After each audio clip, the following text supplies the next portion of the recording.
বালুরঘাট লোকসভা আসনে অনেকেই কোশ্চেন করেছিলেন যে বালুরঘাট লোকসভা আসনে কেন টিএমসি প্রার্থী হারতে চলেছে। তো অবশ্যই এর ফ্যাক্ট যে রয়েছে কী কারণে হারতে চলেছে বিশ্লেষণ করব এই ভিডিওর মাধ্যমে। অবশ্যই কিন্তু ভিডিওটা শুরু থেকে শেষ অবধি দেখবেন। কেন এই দ্বিতীয় দফার লোকসভা আসনে যে প্রার্থীগুলো রয়েছে, তিনটি আসনে এখানে দ্বিতীয় দফার ভোট অনুষ্ঠিত হবে 26 এপ্রিল। আপনারা জানেন আজকের ডেটে তিনটি লোকসভা আসনে ভোট হতেছে। এখানে একটি রয়েছে দার্জিলিং লোকসভা কেন্দ্র, রায়গঞ্জ লোকসভা কেন্দ্র, তারপর একটি হলো বালুরঘাট লোকসভা কেন্দ্র।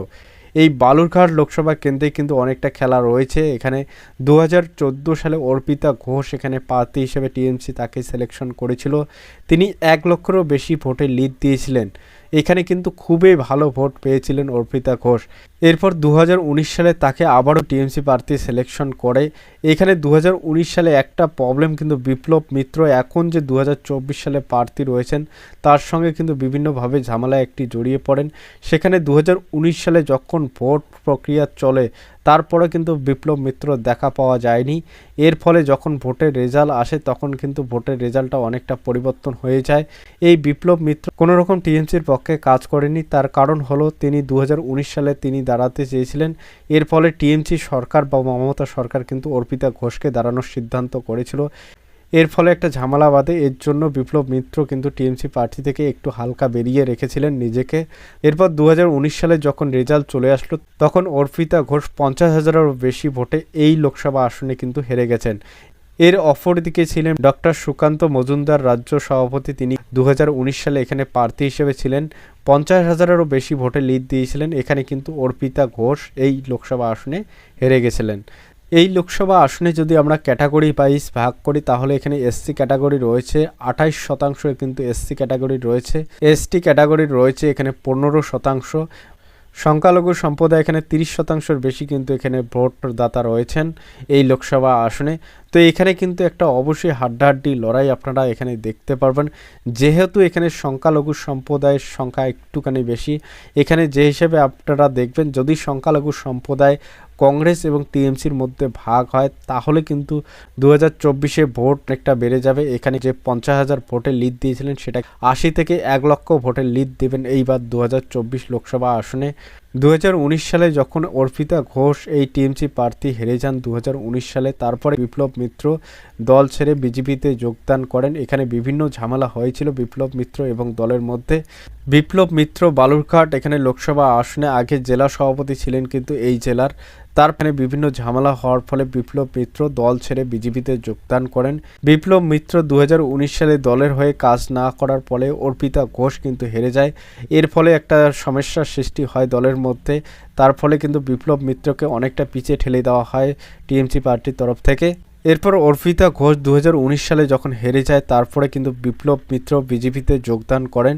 শুধু তিনিই নয়, তার সঙ্গে কিন্তু দক্ষিণ দিনাজপুরের সভাধিপতি তিনিই নয়, সঙ্গে আরও 9 জন কিন্তু এখানে জেলা পরিষদের সদস্যকে নিয়ে দল থেকে পদত্যাগ দেন এবং বিজেপিতে যোগদান দেন। এর ফলে অনেকটা বিজেপির দিকে হেলে যায়। এরপর বিজেপির যখন জেলা পরিষদের সংখ্যাটি একটু বেড়ে যায় তারপরে জেলা সভাপতির জন্য কিন্তু একটি দাবি করেন বিজেপি। এর ফলে কিন্তু অনেকটা এখানে ঝামেলার সৃষ্টি হয়েছিল।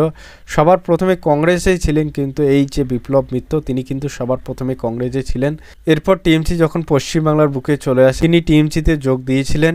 বালুরঘাট লোকসভা কেন্দ্রের রাজ্যসভার সাংসদও হয়েছিলেন একটা সময়। তাকে বিভিন্নভাবে সরানোর চেষ্টা করে, তিনি যখন দল থেকে সরিয়ে যান এরপর আবারও কিন্তু বিপ্লব মিত্র টিএমসিতে যোগদান দেন। এর ফলে যে গ্রাউন্ড লেভেলের একটা পরিসংখ্যান চলে আসছে সেটাতে কিন্তু দেখা যাচ্ছে এখানে বিপ্লব মিত্র কিন্তু সেই জায়গাতে থাকতে পারবেন না। এখানে কিন্তু একটা ভারী ভোটের একটা সমস্যা হতে পারে।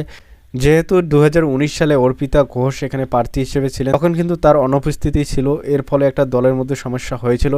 এবার যেহেতু অর্পিতা ঘোষ নেই এখানে বিপ্লব মিত্রকে 2024 সালে লোকসভা আসনে প্রার্থী হিসেবে ঘোষণা করা হয়েছে টিএমসি পার্টির তরফ থেকে। তো এখানে কিন্তু একটা সমস্যার সৃষ্টি হবে।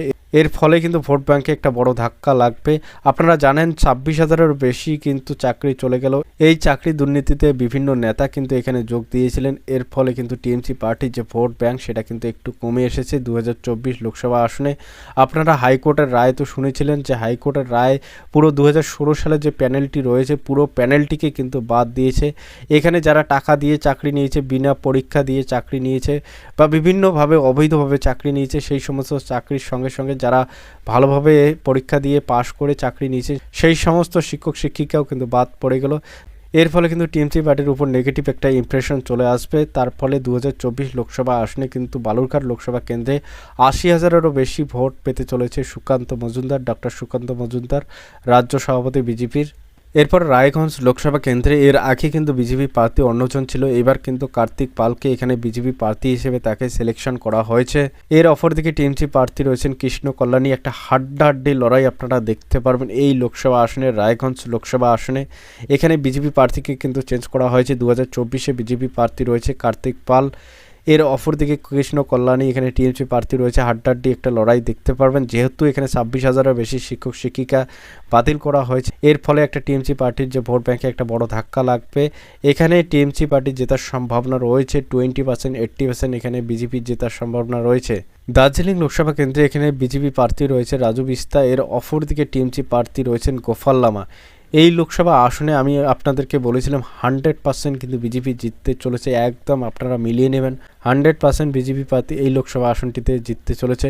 এই ছিল 3টি লোকসভা আসনের সমীক্ষা এবং আজকে যে গ্রাউন্ড লেভেলের পরিসংখ্যান এবং বিভিন্ন সোশ্যাল মিডিয়ার যে মাধ্যমে যে পরিসংখ্যানটি উঠে এসেছে সেখান থেকে দেখা যাচ্ছে এই 3টি লোকসভা আসনে বিজেপি প্রার্থী জিততে চলেছে। তো দেখার বিষয় রেজাল্ট কবে আসে, আপনার মতামত অবশ্যই কমেন্টে জানাবেন। এই 3টি লোকসভা আসনে কে জিততে চলেছে অবশ্যই কমেন্টে মেনশন করে দেবেন।